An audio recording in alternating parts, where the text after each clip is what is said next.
So Democratic lawmakers in Congress will be taking a lot of action today to get the spending bill passed before the end of the week. And many are debating on whether a fourth round of stimulus payments should be added to the next bill. This year fourth stimulus check update and daily news report, folks. The President announced the release of our nation's long-term strategy to meet our commitment of achieving net zero greenhouse gas emissions by 2050. He also announced several important initiatives to partner with other nations to tackle this crisis. As the President said in Glasgow, our administration is working overtime to show that our climate commitment is action, not just words. And to be clear, to meet our climate commitment, we must, I say to my fellow Americans, put in the work here at home.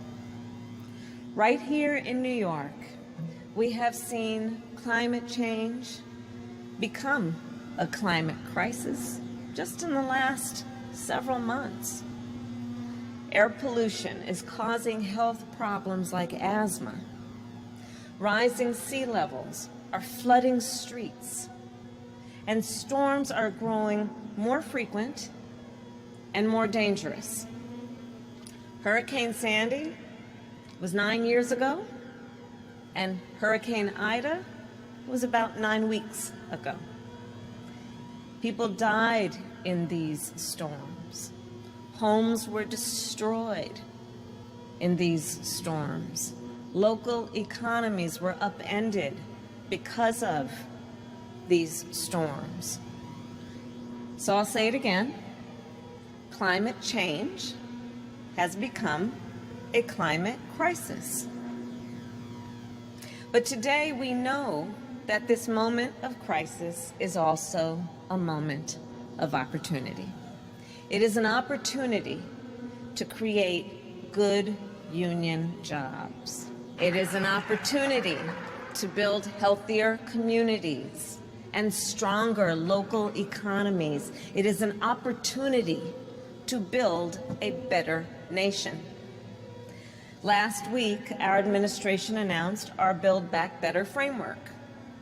This framework, together with the bipartisan infrastructure deal, represents the largest effort to combat climate change in our nation's history. We will reduce emissions by investing in electric vehicles, clean energy, and clean manufacturing. We will invest in the communities that have been hit the hardest by the impact of climate change. And at the same time, we will create millions of good union jobs. Once these bills are passed, auto workers will manufacture electric cars and electric school buses. Once these bills are passed, plumbers will fill the jobs we need to replace all those lead pipes. Young people will join our new civilian climate corps. These are the opportunities we have within our grasp right now. And so our administration has been working hard at focusing on every detail because details matter. And the President and I are confident that we have a framework that will pass. Climate change, well, it's not slowing down, and neither can we. We must deliver for the American people. So that's why our administration will continue to take every possible action to meet our nation's climate commitment. It has long been the role and the responsibility of our government to mitigate, to reduce, to try and eliminate any harm to public health. And as you may know, last week the United States Supreme Court decided to hear a case on whether to limit the EPA's power to regulate greenhouse gas emissions. Well, y'all know I used to be an attorney general, and I want to make something clear.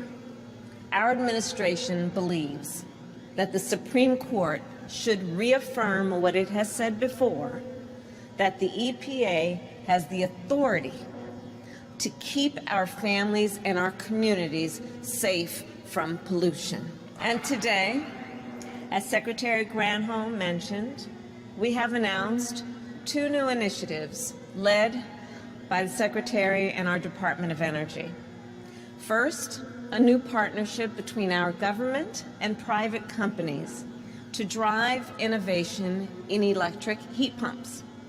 This will not only cut down on emissions, it will help families save on their monthly energy bills.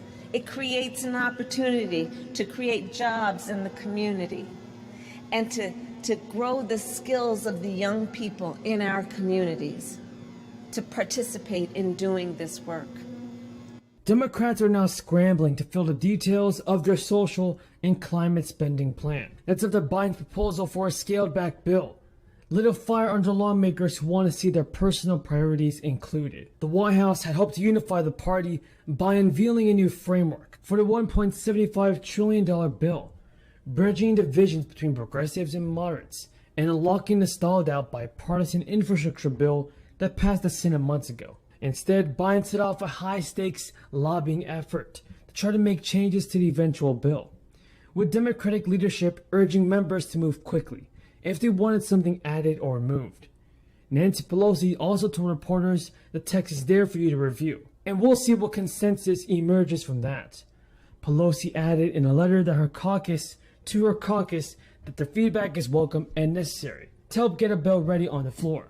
Now, though Biden and White House officials spoke to congressional Democrats several times about the framework, lawmakers quickly signaled that they did not need to view the outline revealed. Bernie Sanders also said, "What I will say to you is to have the outline of a very significant piece of legislation. I want us to make it better, and I will make the effort along with others." Now, when Democrats can come to an agreement on what will be in the spending bill, it impacts the timing of the House vote on the infrastructure bill. Progressives are pushing for an understanding, potentially including bill text, with Senate moderates, who they worry could otherwise overhaul the White House package. Manchin and Sinema both sounded positive about the negotiations, but neither has publicly said that they support the framework, and they are both at the center of intense lobbying efforts from their colleagues, who want them back, adding additional priorities. Sinema and Jayapal met this week amid the distrust between House liberals and Senate moderates, and Sinema was spotted chatting with Chris Murphy, who has been deeply involved in negotiations. So Democrats in both chambers are engaged in a flurry of negotiations to try to get the ability for Medicare to negotiate pricing into the spending bill. The House version of the legislation included a broad plan, but it faced pushback from moderates. Even a narrow proposal from Representative Scott Peters has run into